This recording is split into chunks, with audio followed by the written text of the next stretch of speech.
Nos quedamos al final del capítulo 3, así que podemos abrir nuestras Biblias en el capítulo 3 de Romanos, al final de todo, donde dice: porque Dios es uno, y Él justificará por la fe a los de la circuncisión y por la fe a los de la incircuncisión.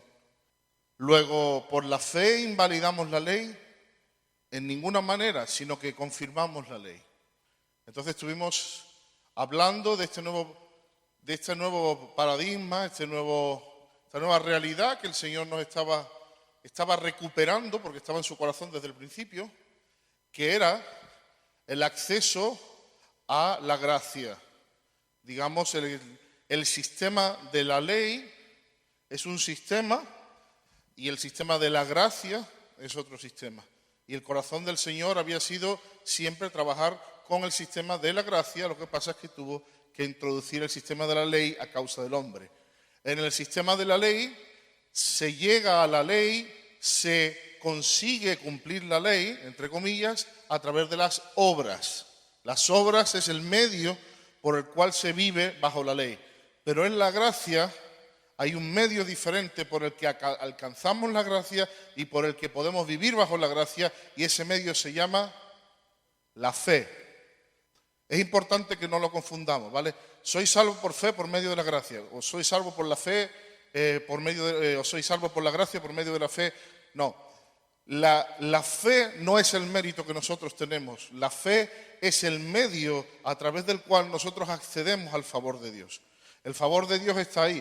¿Y cómo es posible que el favor de Dios esté ahí y nosotros podemos acceder a Él si la fe no es el mérito? Bueno, el mérito, lo que ha pagado eso, es la obra redentora de Jesucristo en la cruz del Calvario. Eso es lo que ha pagado que tengamos acceso a la gracia, no la fe. La fe no paga la gracia, la fe nos da acceso a la gracia. ¿Amén? Bien, entonces estábamos hablando, bueno, ¿y qué pasa con el tema de las obras? Aquí hay obras, no hay obras. Bueno, la Escritura dice claramente que por las obras de la ley nadie podrá ser salvo. Y nos dice que aparte de la ley se ha manifestado la justicia de Dios. O sea que esto es un ámbito totalmente diferente. Entonces decimos, bueno, ¿qué pasa con las obras? ¿Qué pasa con Santiago? Bueno, todo eso es un tema aparte, pero déjame que te lea rápidamente cómo resume Calvino, una de las personas que más hizo hincapié en esto, cómo resuelve o cómo explica de forma muy sencilla este asunto.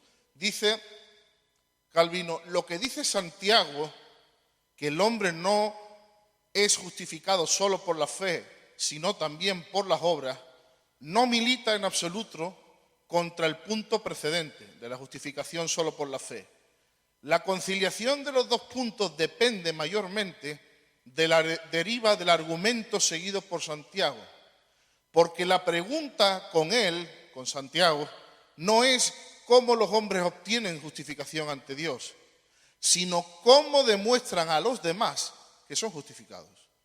Pues su objetivo era refutar a los hipócritas, que en vano se jactaban de que tenían fe. Santiago no quiso decir más que el hombre no es hecho justo o tiene evidencia de ser justo por una fe fingida o muerta, sino que debe demostrar su justificación por sus obras. Él mismo pone la aclaración. Lo que pasa es que luego nos gusta a nosotros liarnos la cabeza, pero él mismo pone la aclaración. El apóstol Santiago no está hablando de a través de cómo fueron justificados, sino cómo es las características de una fe viva, una fe vibrante y una fe que obra. Y si no obra, si no tiene pulso, es que está muerto. El pulso no es la vida, pero si no hay pulso, no hay vida. Son dos cosas diferentes, ¿verdad? Hay vida, por lo tanto hay pulso. Y si no hay pulso, no hay vida. Pero eso no significa que no podamos resucitar la persona. Ahora, como no haya vida, no la resucita. No, parece un juego de palabras, pero no lo es. Pero no nos vamos a parar aquí porque entonces yo creo que ya la mayoría entendéis de lo que hablamos. ¿Invalidamos por lo tanto la ley? No, el apóstol Pablo está demostrando va a demostrar en el capítulo 4, que la ley anticipó la venida del evangelio de justificación por la fe. sin obras de la ley. Por lo tanto, el Evangelio establece la ley cumpliendo sus propias predicciones. ¿Por qué confirma la ley el Evangelio? Porque la ley predijo y dio para que viéramos que vendría la salvación por la fe, la propia ley. Entonces, llegado a este punto, pasamos al capítulo 4, y es muy interesante lo que tiene que decirnos este capítulo, porque en la primera mitad, que es la que vamos a estar trabajando el día de hoy, del versículo 1 al 12, vamos a ver que dos de las personas más importantes del Antiguo Testamento y dos de las personas más importantes para la religión judía vivieron y entendieron esta realidad. ¿Quiénes son estas dos personas? Son Abraham y son David. Claro, si le hablas a un judío de Abraham y David, saben de lo que están hablando. Entonces, el apóstol Pablo dice, no, es que si tú miras en tu propia historia, miras tus propios patriarcas, miras tu propio rey David, que es el rey por excelencia, verás que ellos hablan de esta realidad. Pero es que además nos pone un paradigma muy importante, y es que nos enseña quién es nuestro ejemplo. Y nos pone a Abraham como un ejemplo para nosotros. Luego nos dirá que por la fe todos nosotros podemos ser hijos de Abraham. El poder ser hijos de Abraham tiene grandísimas implicaciones. Grandísimas implicaciones. Implicaciones que implican hasta lo que haces a primero de mes. Ahora te cuento. Vamos a leer primero. ¿Qué pues diremos que halló Abraham, nuestro padre, según la carne? Porque si Abraham fue justificado por las obras, tiene de qué gloriarse, pero no para con Dios. Porque dice la Escritura, creyó Abraham a Dios y le fue contado por justicia.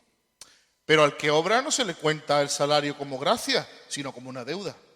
Mas al que no obra, sino que cree en aquel que justifica al impío, su fe le es contada por justicia. Como también David. David también entendió esto. David también vivió esto. Vamos a ver lo que dice. Como también David habla de la bienaventuranza, del hombre a quien Dios atribuye justicia sin obras. David lo vio también. David lo entendió también. Diciendo, bienaventurados aquellos cuyas iniquidades son perdonadas y cuyos pecados son cubiertos. Bienaventurado el varón a quien el Señor no inculpa del pecado. Es que David también vio que por la fe el Señor podía considerar esa fe como justicia, contarlo como justicia y pasar por alto el pecado y dejarlo pendiente hasta la cruz de Cristo. ¡Wow! Entonces, vuestro padre Abraham, le dice San Pablo, y vuestro rey más grande David entendieron que esto era así. Dice, es pues, versículo número 9, ¿es pues esta bienaventuranza solamente para los de la circuncisión o también para los de la incircuncisión? Porque decimos que a Abraham le fue contada la fe por justicia. ¿Cómo le fue contada? ¿Estando en la circuncisión o en la incircuncisión? No, en la circuncisión, sino en la incircuncisión. Y recibió la circuncisión como señal, como sello de la justicia de la fe que tuvo estando aún incircunciso, para que fuese padre de todos los creyentes no circuncidados, a fin de que también a ellos la fe les sea contada por justicia.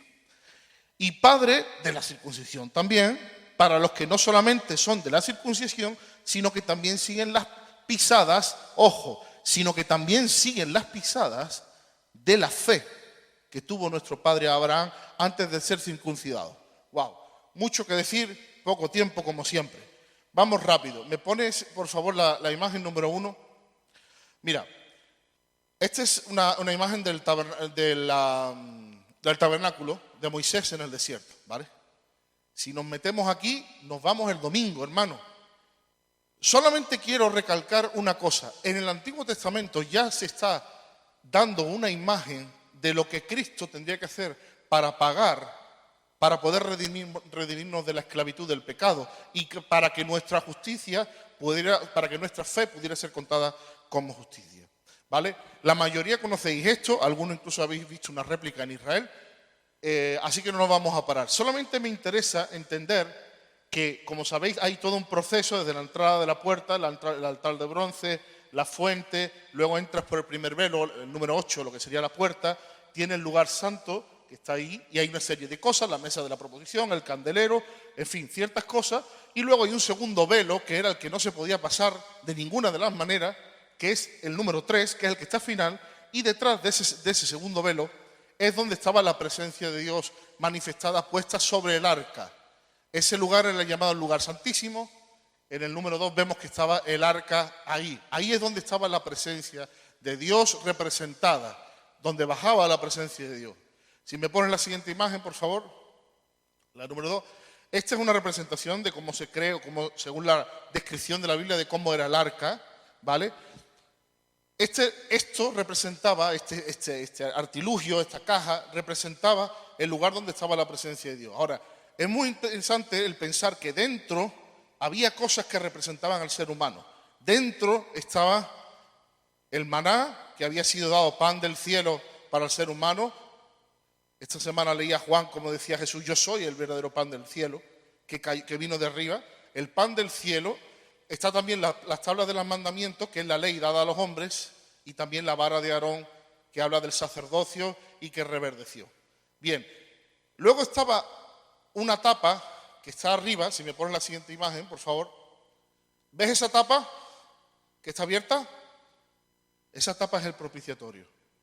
¿Os acordáis que hablamos de él la semana pasada? Esa es la tapa que cierra la caja. Y de la misma tapa tiene esas dos esculturas ahí puestas. Ahora, la presencia de Dios venía sobre la tapa. Cuando entraba el sumo sacerdote a ofrecer sacrificio por el pecado del pueblo, la presencia de Dios estaba sobre la tapa. Ahí se concentraba, en medio de los dos querubines. Y debajo de la tapa es donde estaba lo que representaba al ser humano. La tapa era el punto que separaba, el puente, la presencia de Dios del ser humano. Y sobre la tapa se vertía la sangre. Ahí hay unas gotitas, porque no he querido traer una foto así en plan, porque hay niños aquí, ¿vale? Pero no eran unas gotitas de sangre. Ahí se vertía la sangre, ¿vale?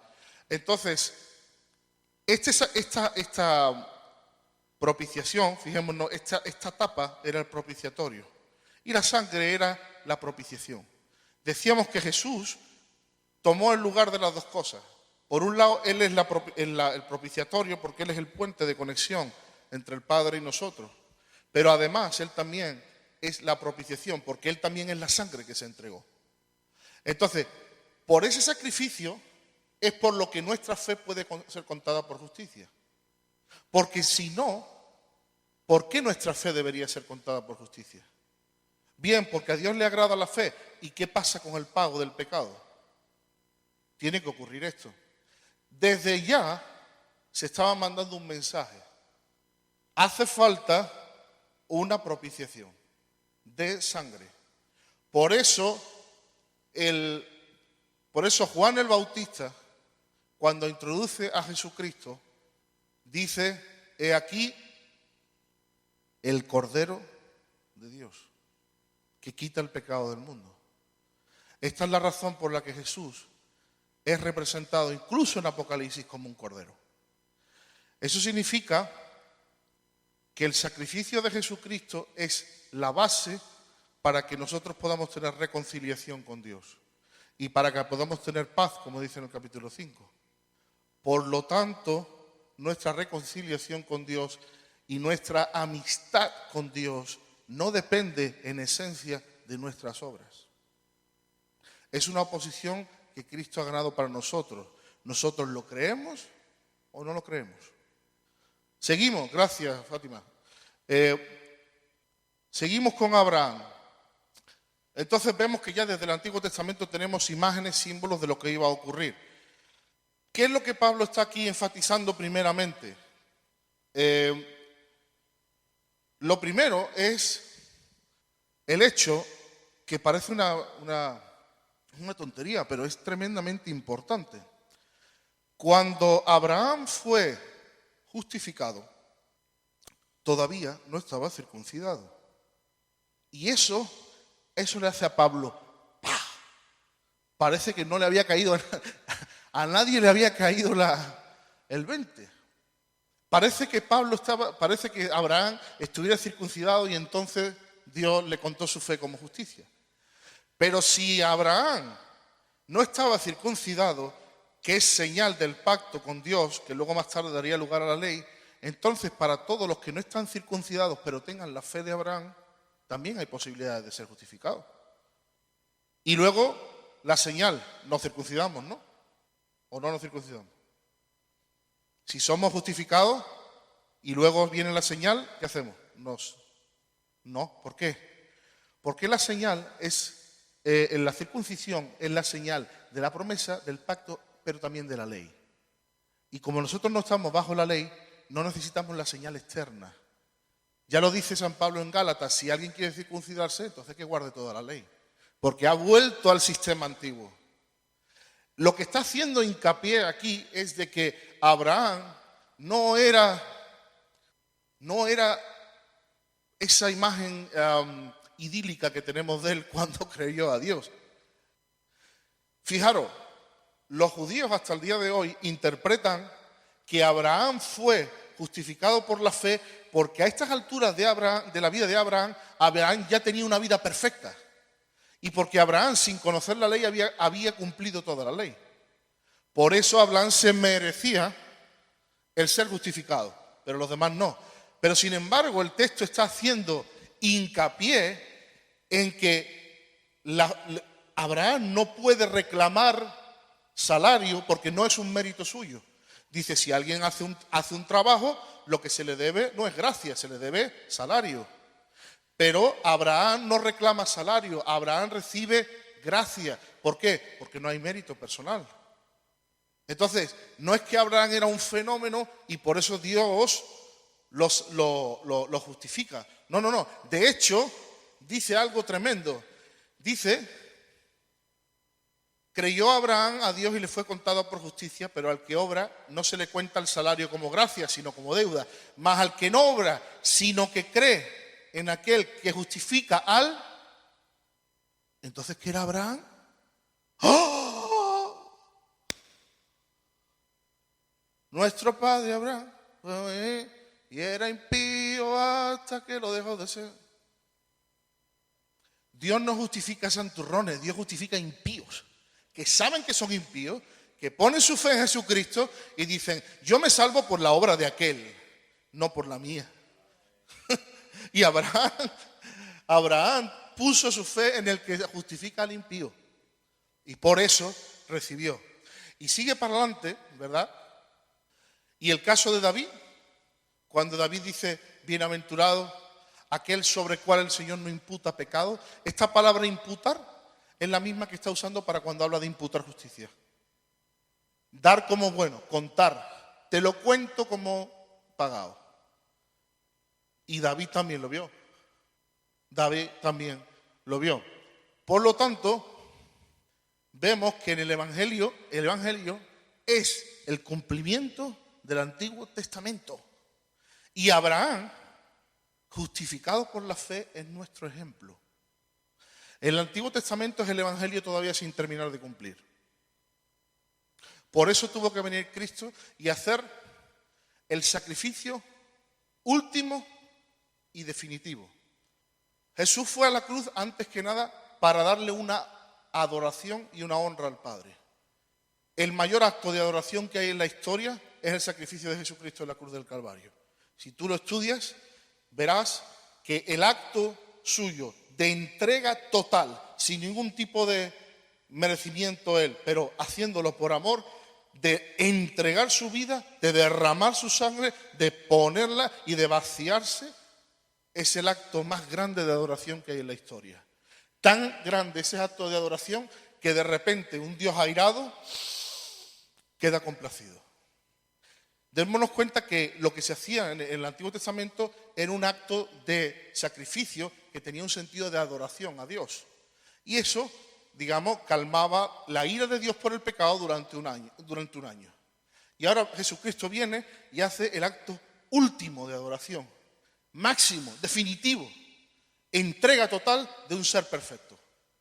Y eso sube y complace a Dios. Y le da paga por la justicia de Dios. Entonces vemos que todo lo que se estaba cociendo, si lo puedo decir así, en el Antiguo Testamento, viene a darse cumplimiento con el Evangelio. Por lo tanto, ¿dónde está la jactancia de Abraham? ¿Dónde está la jactancia de Abraham? No puede jactarse. Esto es importante, porque a mí me gusta decir, alguna vez lo he dicho, que hay una sola cosa, no es una sola cosa, ¿vale? Pero permíteme la expresión. Hay una cosa solamente que Dios no tolera a la hora de salvar a nadie, y es que la gente se jacte. Tú puedes ser el peor, yo puedo ser el peor del mundo mundial, y para mí puede haber salvación. Ahora eso sí, puedo ser una maravillosa persona, pero mi jactancia me puede mantener al otro lado de la cruz. Y no paso por la cruz porque no bajo mi jactancia. Y ahí deja claro, hace hincapié en que Abraham no pudo jactarse. Porque si pudiera jactarse, se le debería la justicia. La justicia sería como un sueldo. Pero él no la cobró como un sueldo.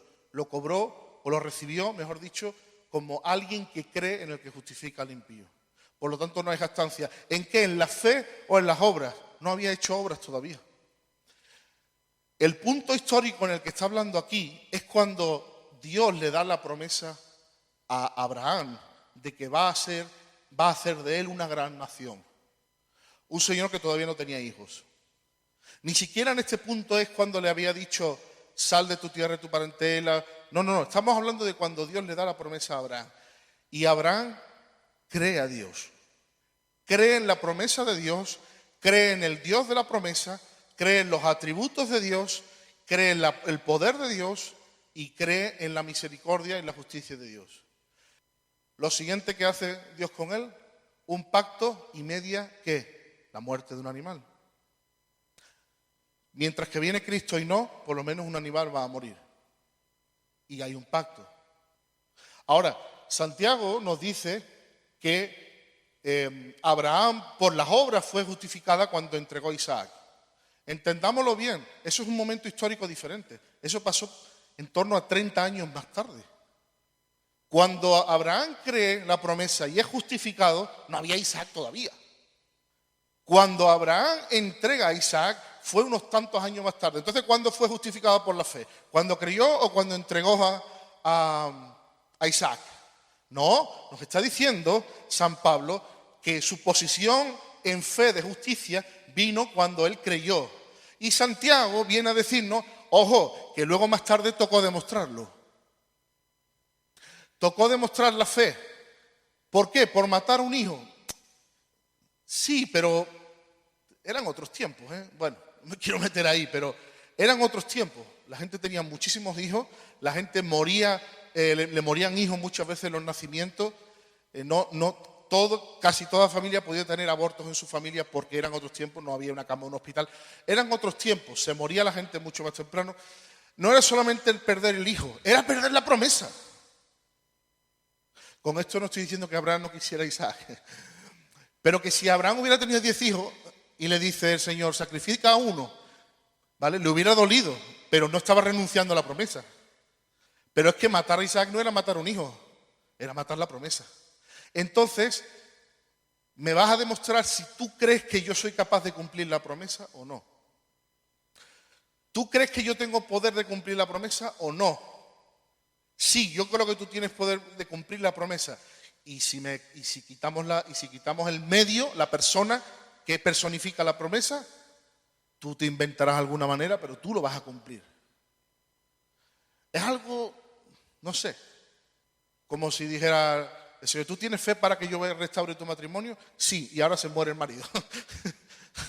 O algo así, ¿sabéis? Es decir, Señor, pero si ya te has cargado, Espérate, espérate. Entonces, no confundamos una parte con el todo. A mí esto también me da un poco de respeto, porque es muy fácil decir, tengo fe en que tú lo harás. La pregunta es cuando luego mi fe sea aprobada. Cuando mi fe sea aprobada, yo diga, ¿pero tú crees que lo haré o no? Y si quito todos los puentes y los medios a través de los cuales va a ocurrir, pues me los traerás otra vez de la muerte. Pero tú lo harás. Y así es la palabra de Dios. Muchas veces el Señor da una promesa, dice a través de cómo lo va a hacer y luego desaparece, quita de en medio ese canal. Ejemplo, Jesucristo mismo, ¿no? Mira a los apóstoles. Por fin tenemos la promesa que veníamos creyendo y era que iba a llegar el Mesías. Aquí está el Mesías. Ya te decía yo que había que creer porque iba a llegar y ahora el Mesías se muere. Ahora el Mesías se muere. ¿Qué hacemos? Pues imagínate esos 3 días metidos en la casa y vamos a ver. Si este era el Mesías, ¿era el Mesías o no era el Mesías? Seguro, incuestionable, indubitable. Pero ahora se ha muerto, entonces ¿cómo va a haber Mesías? O sea, Dios, tú que has dado el Mesías que prometiste, ¿cómo lo has matado? ¿O has permitido que lo maten? La prueba de la fe. La prueba de la fe.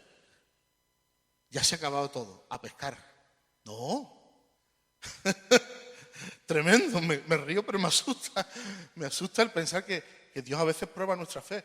Pero Abraham no titubeó.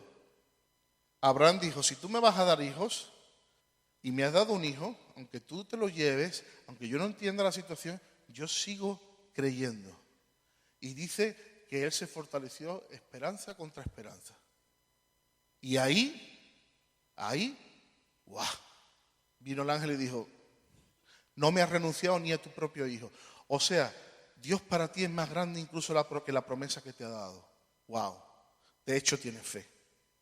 De hecho tienes fe. O sea, tú no creíste a Dios por interés. Porque cuando Abraham recibe la promesa, dice, te haré padre de multitudes. Dice, amén. Y tú podrías decir, claro, porque es una promesa que le interesa.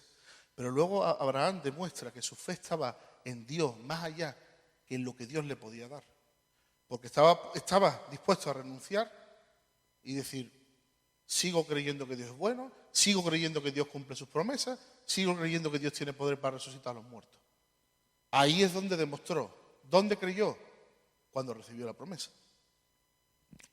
Le fue contado por justicia. Entonces, ¿esto es solamente para los hijos de Abraham en la carne? ¿Los que son de la circuncisión? No, porque de hecho él no estaba circuncidado cuando creyó. La circuncisión le vino luego como una señal, como un sello. De hecho, hubo otros grandes hombres de Dios que no fueron. Dios no les pidió que circuncidara. Pero aquí Dios ya estaba levantando un pueblo y pidió la circuncisión como una señal. La circuncisión le fue dada como señal, sello de que un incircunciso había sido justificado por la fe. Cuando pienses en la circuncisión, no pienses solamente en judíos. Piensa, un incircunciso fue justificado. Y eso me lo recuerda. La circuncisión no solamente no significa que el pueblo judío es el único que puede tener acceso a Dios, significa que un no judío tuvo acceso a Dios. Y eso es lo que nos recuerda la circuncisión. Para que los incircuncisos tengan esta esperanza y Él sea padre también de los creyentes incircuncisos. Por la fe Abraham vino a ser nuestro padre. La ley no está sobre nosotros, pero la paternidad, el ejemplo y las promesas de Abraham sí. Tengan en cuenta esto, por favor, muy importante. A través de la fe, Abraham ha venido a ser nuestro padre. No la ley, pero sí el ejemplo, la fe, la paternidad y la promesa. Por la fe tenemos el ejemplo de la vida de Abraham. Por la fe tenemos la paternidad de Abraham. Somos hijos de Abraham en la fe. Y por lo tanto herederos de la promesa. Y por la fe tenemos esa promesa que se nos dio. La promesa que implica a Jesucristo y toda la bendición de Abraham que le fue prometida. Esto es muy, muy, muy importante. Abraham es nuestro ejemplo. Su forma de caminar por fe es nuestro ejemplo. Como él creyó y como él entregó es nuestro ejemplo. Pero además, las promesas que a él le fueron dadas para su descendencia, nosotros tenemos acceso a ellas por la fe. Y habría, wow, ¿cuáles son todas esas promesas? Pues hay que mirarlas. Pero hay esas promesas y esas promesas tenemos acceso a ellas. Y es básicamente de bendición, ¿eh? Es Jesucristo y es bendición. Ahora, fijémonos que la promesa dada a Abraham es que en su simiente, Jesucristo, seríamos todos benditos. Por la fe en Jesús somos alcanzados por la bendición de Abraham. No solamente la nación judía, sino todos los que creemos. Ahora, curiosamente, quiero terminar con una pequeña reflexión sobre el ejemplo de Abraham. Porque Abraham se nos está marcando aquí como un ejemplo de fe, de conducta y de paternidad para nosotros. Tal como Abraham vivió por la fe y fue guiado por Dios por la fe, así somos nosotros guiados. ¿Cómo fue guiado Abraham? Cuando Abraham le dijo al Señor, sal de tu tierra y tu parentela y ve a una tierra que yo te mostraré. Está diciendo, ven a ser guiado por mí. Curiosamente, luego en Romanos nos dirá que los que son hijos de Dios son los que son guiados por el Espíritu Santo. O sea, que el ejemplo de Abraham, en el sentido de decir, doy un paso y a ver dónde tú me vas guiando, es el ejemplo de vida que nosotros tenemos bajo la dirección del Espíritu Santo. Da un paso y yo te voy a ir guiando. Ese es el ejemplo que nos pone Abraham. Número uno. Número dos, otro ejemplo que nos pone Abraham es que Abraham fue peregrino siempre. Y la Biblia nos enseña que nosotros somos peregrinos. O sea, Abraham era consciente siempre de que la tierra que él pisaba al final no era su ciudadanía. Dice además Hebreo que tenía sus ojos puestos en una ciudadanía más alta. Por lo tanto, aunque Abraham vivía en la tierra y Abraham tenía posesiones, Abraham nunca se aferró a la tierra. Por eso siempre tenía los ojos puestos en la promesa. Y eso viene a ser otra vez ejemplo para nosotros. Que nosotros vivimos en esta tierra, estamos de paso, pero nuestra ciudadanía no está en los cielos. Tal como Abraham puso sobre el altar el sacrificio de lo que más quería, más tarde Romanos 12 nos dirá que nosotros somos sacrificios vivos, que nosotros nos tenemos que poner sobre el altar. O sea, Abraham es ejemplo también en el sacrificar, en el adorar a través del sacrificio. Todos lo sabéis, iremos al monte, el muchacho y yo adoraremos y volveremos. Y adoraremos ahí va a implicar que la ofrenda era el hijo. ¡Wow! En eso también es ejemplo Abraham para nosotros. En una vida que siempre está dispuesta a poner sobre el altar lo más importante, para que lo más importante siga siendo el de arriba. Y esto lo retoma San Pablo y dice más tarde en el capítulo 12, os ruego, hermanos, que os presentéis vuestros cuerpos como sacrificio vivo, santo y agradable a Dios. En esto también es ejemplo. Entonces ese ejemplo en cómo fue guiado por Dios, cómo vivió por la fe guiado por Dios, ese ejemplo en su cosmovisión de lo que era la tierra y que era un peregrino, ese ejemplo en cómo entregó, incluso estuvo dispuesto a renunciar a la promesa por fe, y también es ejemplo en algo más, es ejemplo en el que cuando él encontró a una persona que se dio cuenta que representaba a Dios, de su corazón, de forma voluntaria, salió honrarle. Y la palabra nos enseña en Proverbios que a Dios se le honra con los bienes también. No solamente se le honra con la alabanza, con los cánticos, con mil cosas, sino que se honra con los bienes. Me parece que esto no es algo que solamente es exclusivo de Dios. Yo creo que también los hombres se honran con los bienes. O si no, porque damos regalos en los cumpleaños. Por honrar, ¿no?, a la persona que cumple años, ¿no? Entonces Abraham encuentra a una persona que representa a Dios y él, de motu propio, por fe, le honra con sus bienes y de él recibe bendición. Nos pone un ejemplo aquí.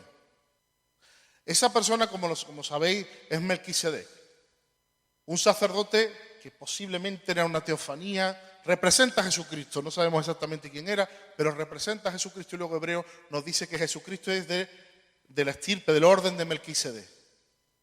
Entonces, Abraham establece algo que a mí me gusta llamar el principio del diezmo, que es diferente a la ley del diezmo. El principio es que un señor ante Dios, ante el sumo sacerdote, ante la persona que a él le va a bendecir y que le va a ayudar, a ese de forma voluntaria y por fe le honra con el 10%. Porque tiene fe que su 10%, que es mucho, poco, depende del 10% de lo que sea, no solamente van a ser unas monedas que caigan en un bolsillo, sino que va a convertirse en una honra para la persona.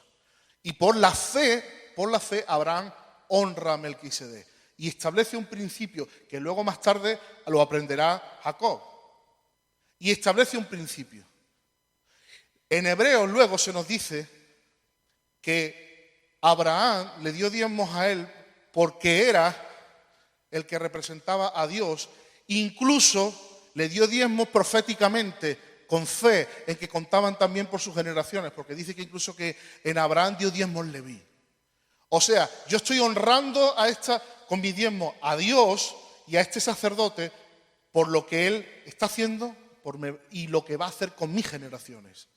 Vemos la fe de Abraham siempre ahí. Y establece un principio, el honrar a través del diezmo.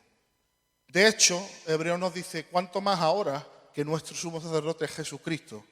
Aunque damos, y lo dice en presente, ¡ay! ¿Por qué lo dice en presente, San Pablo? Tenías que haber dicho, aunque dimos. No, dice, aunque damos nuestros diezmos a los hombres, pero nosotros estamos honrando al gran sumo sacerdote, que es a Jesucristo. ¿Y esto qué tiene que ver con la ley de los diezmos del Antiguo Testamento? Todo y nada. Todo y nada, porque ya hemos visto que la ley es otro paradigma. La ley es diezme. La ley es hijo rebelde, a la calle apedrearlo. La ley es mujer cogida en prostitución, en fornicación. Señor, ¿la apedreamos? Esa es la ley. La gracia es, te doy una segunda oportunidad, mujer, vete y no peques más. Como sigas pecando te vas a condenar. Tú misma, pero yo no te condeno. Es otro paradigma. Entonces, la ley del diezmo es un paradigma donde hay una honra a través de la fe a Jesucristo. La ley estableció el principio de los diezmos de una manera diferente. Ojo, que no significa que no se pueda aprender de ellos. Porque la ley nos enseña, número uno, que Dios le dio valor a los diezmos, por eso los estableció como una legislación. Número dos, que Él decidió que a partir de esos diezmos se pudiera financiar su pueblo.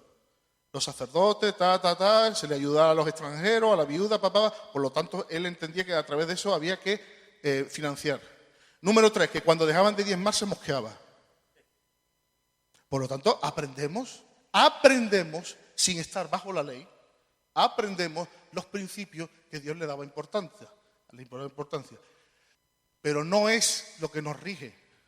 De hecho, había 3 diezmos y más o menos eran un 23% anual, ni siquiera es el 10%. No es lo que nos rige es el corazón de Abraham, la fe de Abraham al honrar a Melquisedec. Igual que la fe de Abraham al poner a su hijo en lo alto del altar. Abraham es nuestro ejemplo de fe.